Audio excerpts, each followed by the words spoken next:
what's up you guys, this is Rob from Gay Guy Plays, and today on the hit list we are taking a look at my top 5 favorite primaries of 2017. Now I don't know if the rest of you guys felt kind of the same way that I did in 2016 about secondaries, but for some reason this year primaries just did not stand out to me, and I don't know if it was maybe just because we had a really good batch of secondaries, or maybe it was because dual wielding became a thing, or condition overload really pushed melees into the spotlight. I don't know what it is, but I kind of took a look at my list and I was like, oh, those were good weapons. I remember that. That was kind of fun. It wasn't really anything that grabbed me and said, you must put me on the list. Now, of course, I do need to put out a little bit of a disclaimer for you guys. This is not like the top tier list. This is not like the top end game list. This is my top 5 favorite primaries list. Now, of course, my favorite primaries are always going to be a mix of like efficacy, beauty, and funnery, because that's a word that we use now on this channel. So it's still going to be really good solid weapons, but they may not be like the most outclassing weapons out there, and you'll definitely see some of that on the list. However, as I've been starting off these lists as of late, I've kind of been putting out some weapons that won't be making an appearance on the list that might be surprising to some. One of them is going to be the Rock de Ceranos. As you guys know, I absolutely love this bow, and I still love this bow. I think it's like a really powerful bow. This, the Dread, and the Tigris Prime will not be making an appearance on my hit list. They're fantastic weapons. They are absolute insanity, but for some reason this year I just haven't felt as strongly about using them as other years. There are other things that I've really fallen in love with in like a mild like love. Like, you know, this could turn into something more, but at this point in time maybe we should just move in together to see how it goes. Regardless, let's go ahead and jump into the things that did actually make my list this year. Now at number 5 comes the Ark of Plasma, and this one is the rule breaker of the list. To be completely honest with you, this year has been filled with 100% status shotguns, whether it's taking advantage of all of those pellets to strip off enemy armor, to CC enemies, or to bypass all of that and just hit them with a whole bunch of slash. That's kind of been the meta for shotguns this year, and the Ark of Plasma just doesn't do that. Unfortunately, it can't really take advantage of that because of the fact that it is, I guess you would call it a single pellet shotgun. It's really just one projectile, and to top it off, it has a really wonky critical multiplier, so building it for crit isn't necessarily the greatest, and building it for status doesn't really quite work. However, it is really a ton of fun, especially when you've got a good ribbon for it. Now, as you can see, there's a couple things that are missing off of this build. We've been experimenting with a lot of critical weapons, and Hunter's Munition has kind of been at the top of many build lists. However, for this whole list that I've kind of done, I've removed Hunter's Munitions from pretty much all of it because we don't really know what's going to end up happening with damage 2.5, so I'm like, alright, let's see how it performs without Hunter's Munitions. And here's a little bit of a plug. If you guys do want to see how all of these weapons perform with Hunter's Munitions, I'll go ahead and leave a card in the corner so you can watch that video. It's a very long video. We've got timestamps and everything below for it, just so that you guys can kind of get to the things that you want to get to, but I did, just to be cognizant of damage 2.5, kind of ignore that aspect of all of the weapons that you see tonight. Now, as you can see here, I do have an amazing ribbon for it, but we are bypassing that tonight because I know that not everybody is going to get those kind of ribbons. So, but just know, I'm taking the hit for the team. So let's go ahead and jump into the actual combat itself. And I'm going to be honest with you, this isn't the fastest kill that you're going to see with shotguns, but because of the fact that the projectiles do have punch through, and because of the fact that you do have a high chance to crit and get headshots with it, you can like really apply a bunch of status to enemies, get a lot more crit off of those enemies, and take down pretty big chunky targets. As you can see here, without that ribbon, we're still able to take down 155 Bombard pretty quickly. Now, the one thing I do want you to notice is the fact that this does have a low ammo pool, so its max ammo isn't very high at all. However, this thing, because of its built-in punch through, is really good at clearing crowds. I also do want to point out within the build I did include laser sights. Not necessarily what you want for 100% sure. You can also put in, if you feel like, for now, maybe try out a Hunter's Munition, see how you like it on there. You can also toss in whatever the sharpened bullets equivalent of shotguns is, you know, the one that gives you critical damage on kill. Ooh, there he goes. Or you can put in Vigilante Armaments, which gives you 60% multi-shot. There's a lot of flexibility to this, and that's kind of like how you guys know why I have that ribbon in there, is because I felt like it was a pretty big free-floating ribbon slot. You know, you could pretty much do whatever you want with that slot because of the fact that because of the fact that this weapon does have a little bit of flexibility into the build if you want. I've also tried in putting in, what is it called? The ice reload. I forget what it's called. Icy reload. Reload whatever shot. It's icy. Listen, I don't remember names. You guys already know this about me. That is my weak spot. It's just the thing. It's got ice damage. It's got reload speed on it. You can toss that in there if you like blast damage. I'm not super fond of it because it kind of like takes away from the headshots, but you know, listen, to each their own. You guys play with it as much as you like. However, this is definitely one of the ones that I've enjoyed a ton of, and look at that freaking model. Look at that model. It's gorgeous. It's beautiful. It's big. It's girthy. I love to get my hands on it. Let's go ahead and move into the next one. So at number 4, we've got an old friend making an appearance. Yes, it is the Hema. Yes, I am still in love with him. I know that some of you guys are like, Rob, well, we haven't seen you use the Hema lately. Were you just chilling when you said that, you know, it was worth all of farming? No, bitch. It is still damn freaking good. And I'm actually going to put this out to the universe, you guys. I do have a ribbon for it that I quite like, and probably need to reroll it just a little bit, but you know what? I like what I'm seeing there. However, I'm going to show you the power of the Hema without that last slot, mainly because I couldn't fit Hunter's Munitions in there. I was going to put Hunter's Munitions in there for the extra multi-shot. However, it didn't fit, and I didn't really try to feel like making it fit, so I was like, you know what? Fuck it. We're just going to go without an extra mod because it's that powerful. So I want to kind of like advocate for it on that level, because I know some of y'all were trying to read me for filth the other year. You're like, Rob, is it really that good? You're just a shill for DE, aren't you? But legitimately, when this weapon came out, I was just like, oh my god, it's so good! It's so good, y'all! And the thing about it that like really got to me is that people were trying to tell Rob, it's really not that good.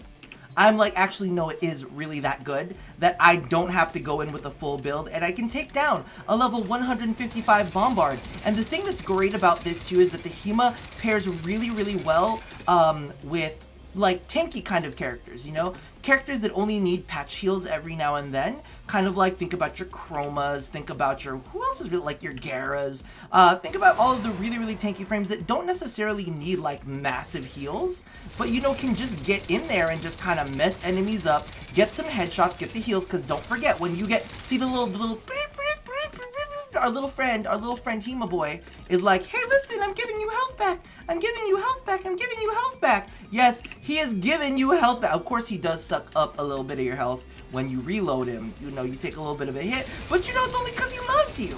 It's only because he loves you, right? So, y'all, you know, when you wanted to come through and tell me that, oh, the Hema's not worth the farm for it, bitch, please.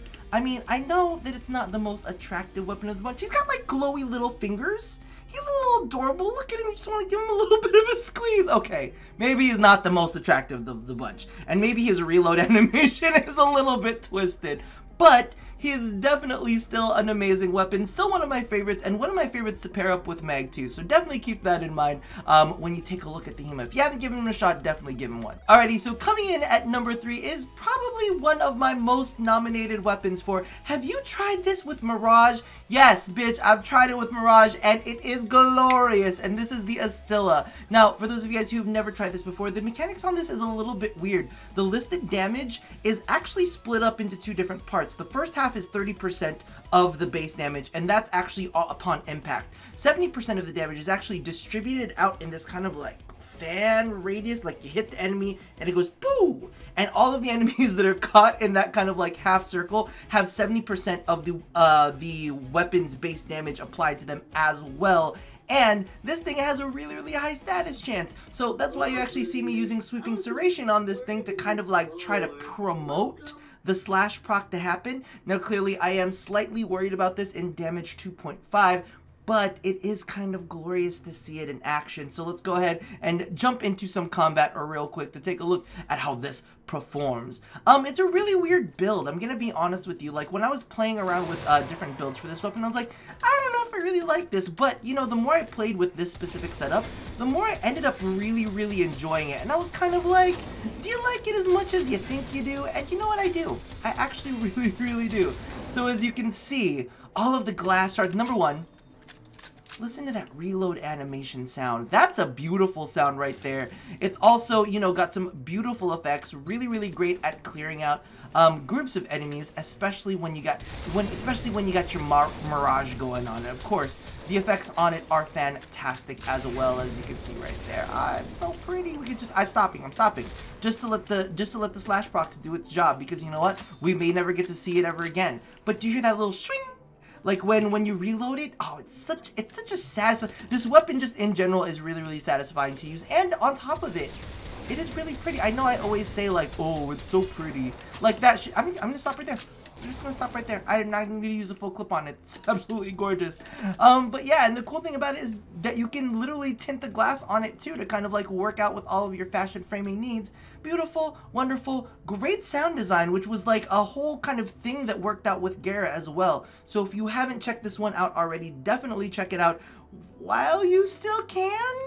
Listen, we'll report back after damage 2.5 sets in and see exactly where this weapon stands. However, I do feel like this is going to be good with what is it called? A Riven on it. I haven't really gone and sought out a Riven for it because I'm trying to keep like my Rivens to like my absolutely most cherished babies, but I think that this is going to be one of those ones that I might end up seeking out one for after all of the Holo Blue has died down. Anyway, let's go on and move to the next. Now, coming in our runner-up spot is the Zenith. Yes, I understand it is the 500-day login reward, but at least I didn't put it at number 1, so y'all can put those dirty looks to the side, okay? Now, the big reason that I actually have this one is mainly because of the fact that there's a little bit of nostalgia that goes along with this weapon. When I was actually reviewing it initially, I looked at a lot of the stats and I was like, this is basically like an amped up Bratton Prime. And the thing about it is the Bratton Prime is just a good solid weapon. It doesn't have too much recoil, it's just good firing, the sound is great. And I really, really enjoyed that too with the Zenith, because it's finally kind of like, you know, Bratton Prime, great for the star chart, and you can, you know, depending if you maybe get a good Riven for it, can bring it into some of the higher level stuff. But the Zenith was kind of like the amped up version of it. I'm like, okay, so in a pinch, we got some Zenith action that goes along with it. It's also got a nice large chunk is the word that I was looking for, of slash damage in its primary mode, so it might survive damage 2.5 pretty well. I've got a Riven for it that kind of secures that deal. Its secondary does convert it into puncture, so we'll see how that kind of goes, but in its secondary mode it actually gets a shit ton of critical chance, so that is always more than welcome. Now, because people have been asking, I'm gonna go ahead and show you guys the Rivens for them, because, you know, want to see. But as you can see, this one's got a good chunk of slash and a good chunk of base damage, so I'm crossing my fingers that this one will survive damage 2.5 as well. Regardless, let's go ahead and take a look at how this performs. Now, again, the thing that I was actually thinking about this when I, you know, put this on the list and was playing around with it just to ensure that this is, you know, where I wanted it to be and how it performed, is it felt kind of like the axe stilettos of primaries. I was kind of like, all right, do your thing, do your thing. And to be completely honest with you, it just like held its own, and I was like, wow, impressive, no hunter's munitions needed, and it's already doing the job. I was like, not too bad at all. So I was kind of really loving it because, you know, with the axe stilettos, it's just a good simple weapon, and it's the exact same thing that we see here. No, you know, really overdone, super complicated mechanics that you have to worry about. It's just, you know, it brings you back to a simpler time where you're not stressing over anything. And, you know, if you get lucky with those status procs, you can just take, you know, level 155s down in a single clip, especially the highly armored type. Now, of course, you can strip the armor, and you can make it easier for you, but, you know, I'm just showing it to you in a little bit of a difficult circumstance. Now, there is a secondary fire to this, but I've been playing around with it in the simulacrum, and for some reason, it doesn't seem to be reading in the simulacrum. So we can actually take a look at that right now. You actually get to drop one of the discs down, and I do believe, if I can find him, where are you? Or are you dead? Oh, he's dead. Well, that doesn't help very much, does it? So let's go ahead and swap it back over for the next one. Make sure we get some semi. So let's keep an eye on where we think he is, because for some reason it doesn't work. But as you can see here, we have infinite punch through on the secondary. On, you know, a high status, on a high crit second. Ooh, stay back. I'm invincible. I'm not really sure why I'm too worried about it, but There is a real weird bug in the simulacrum where you can't actually swap back, so it does kind of make testing this a little bit of a pain. Come on back! Come back to me, please! As you can see, no matter how much... There you go! There's a semi-auto coming in, and now we can be back and finish off this duders right here. Just get a bunch of those headshots, get some of that slash damage out there, and just let him die in peace. Regardless, gorgeous weapon. I feel like it's an awesome throwback, especially for like a 500-day weapon. It's kind of like, here, you've got your 500 days in, let's get you an amped up version of one of the starter weapons. Really, really love it. The look is absolutely fantastic. The secondary was really fun for me in the planes. That's also one of the reasons why it kind of won it over. Yes, it didn't have the kind of like sniper, it didn't have the sniper combo counter, which did, you know, make it feel bad, but that really strong this really strong critical chance on the secondary really made it feel good, especially mixed in with the Kavat. You get some really nice red crits off of that. Ooh, it's juicy. It's juicy. Alright, so before we jump into my favorite primary of 2017, I figured I would stem some of the bleeding because I know y'all get your feelings hurt if you don't find your favorite weapons on this list.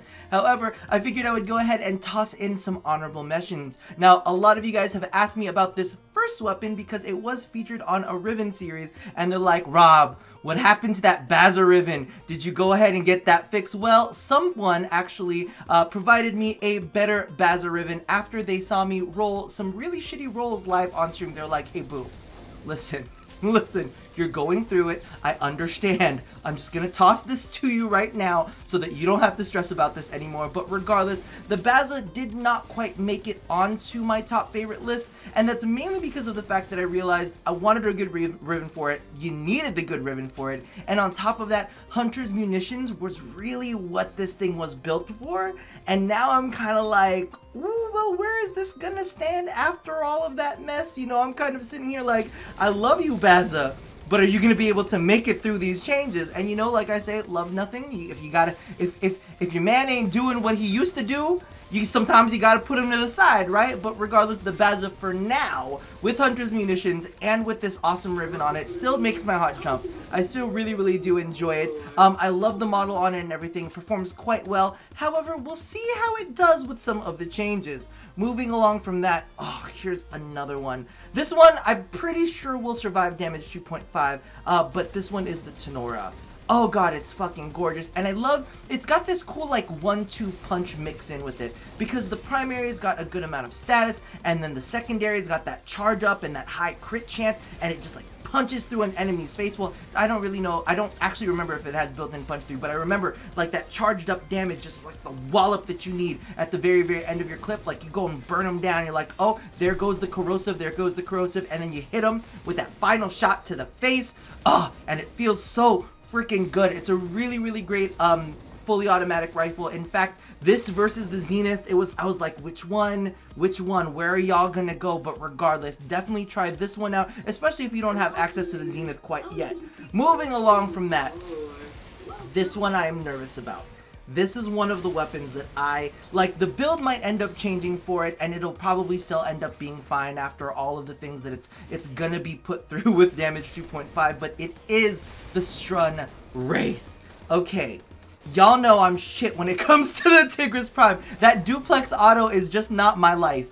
Some people can handle it, some people can deal with it. I can't. But you know what I can deal with is the motherfucking Strun Wraith with its like insane. It's got some great crit, it's got some great status. You mix all of those two together and you've got one badass weapon. Plus now you can color Wraiths, so that's also a big benefit to this. I'm still going to end up using the Conclave skin because I think the Conclave skin still looks a little bit better. Regardless, definitely a great weapon to check out, and I'm really interested to see exactly what happens with it in damage 2.5. I think it'll be fine. I think I'll just have to adjust the build a little bit.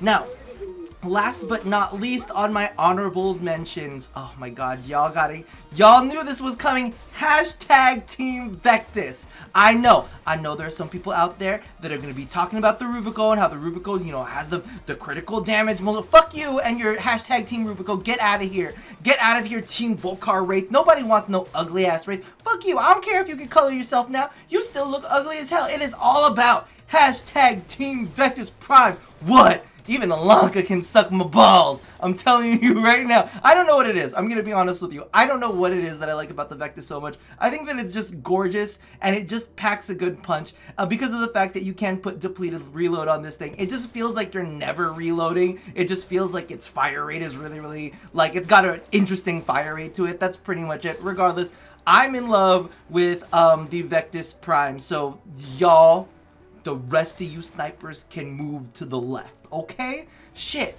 Man, I was trying not to piss y'all off with this list and I might have started a sniper war. I might have just started a sniper war. And at the top spot of my favorite primaries of 2017 is the Cerberus Prime. And I don't think none of y'all can say a damn thing about it either. You're like, that's right. That belongs up there. Maybe it's not the #1 on your list, but you can't deny that the Cerberus Prime came through this year. And I'm even putting it out there. The Dex Cerberus was fucking good too. You toss some Hunter's munitions on that while it lasts, and that thing can shoot through enemies. Wow, I'm losing my words because I'm so dumbfounded by the power and the glory of this weapon. And as you can see here, we're not even doing anything crazy with it. No Hunter's munitions. We just got a Vigilante armament on there. I do have a ribbon for this that I quite like, and you know, there's definitely some flexibility with the build, but this is how I personally like to run it. Now, because people asked, I'm going to toss this out there. This is not necessarily my favorite ribbon for it. I might re-roll it a couple more times just to see exactly how this all works out, but we do have a chunk of slash in there. We got some base damage to boot, so hopefully damage 2.5 comes through. We'll still be able to kind of sustain with this one, but we're running dry on this one. We're not going to do anything too crazy with it. We're just going to bring that kind of stock build, and we're gonna see how it goes. Now, where I really saw this shine, to be completely honest with you, I mean, I liked it, of course. You know, I was like, oh, it's a great weapon. But I believe I was doing like an extended survival at some point, and I had my Necros in there, and you know, you're just doing the normal survival stuff, and I just started popping heads, and I was like, holy fuck, this thing has some goddamn legs. Even against high armored targets, it just kind of like bypasses that with some of its base. It is going to lose a little bit of that when it comes to damage 2.5, but even then, I mean, you can always alter the builds for a little bit of status, right? You can always alter the builds for, not status, I mean, for a little bit of corrosive to help kind of like strip through that armor. I was just so impressed with its performance. Sorry, whenever you see me do that, it's because I'm gripping my mouse a little too tight and I'm hitting one of the buttons on the side. But this thing is gorgeous. It affords some really interesting builds on this. You can kind of push some of its crit, you can push its status, whichever way you want to go with it. And you know what, in damage 2.5, you never know, we might move this thing on over to corrosive, and it'll still be able to strip through armor, because legitimately it's got such a high status chance to it. And still got a good chunk of crit as well. It's nice and balanced, so it can kind of go either way. It's like the bisexual of semi-automatic burst rifles. And you know what? That's another thing that I've been noticing too. I don't know what it is, but I've been really fond of burst rifles and burst secondaries. You guys saw that with the Sicarus. You guys saw that with the Hema. I'm a big fan. But look, just look. You get your headshots, and this thing just makes quick work of these enemies. It's really accurate too, and it's hit scan, so you don't really have to worry about like the projectiles that you have to worry about when it comes to things like the Hema. But legitimately, it just tears through enemies so well, and the modeling on it, easily one of the best looking primaries. Oh my god, I did it again. Primaries in game. I really genuinely think that, because some of the primes, like the Soma Prime, little too gold, a little too much gold, you know, a little too over the top. This one's just got all of the details right where they belong, and it just feels really good to use. So it's a good balance of, you know, beauty, efficacy, and of course funnery, because nothing's better than just, you know, whacking things in the face and watching them kind of fall to pieces in front of you. So that about does it for this list of my favorite primaries of 2017. I'm really curious. Wait, hold on. Let me turn this to the side so you get a little profile of the beautiful top tier weapon. Well, not top tier. Well, it is top tier, but it is my favorite weapon of the year, primary of the year.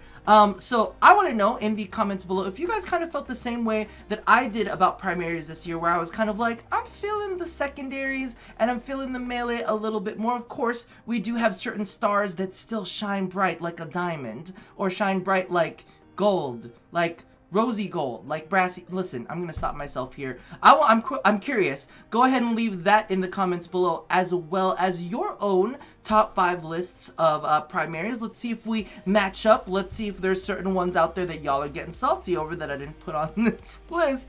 Regardless, that's about it for me. So as always, love somebody, hurt nobody, and touch your favorite primary weapon of 2017. It's too long. We just gotta do touch your body. That's just where we're gonna leave it. Regardless, I'll see you guys next time. Bye-bye!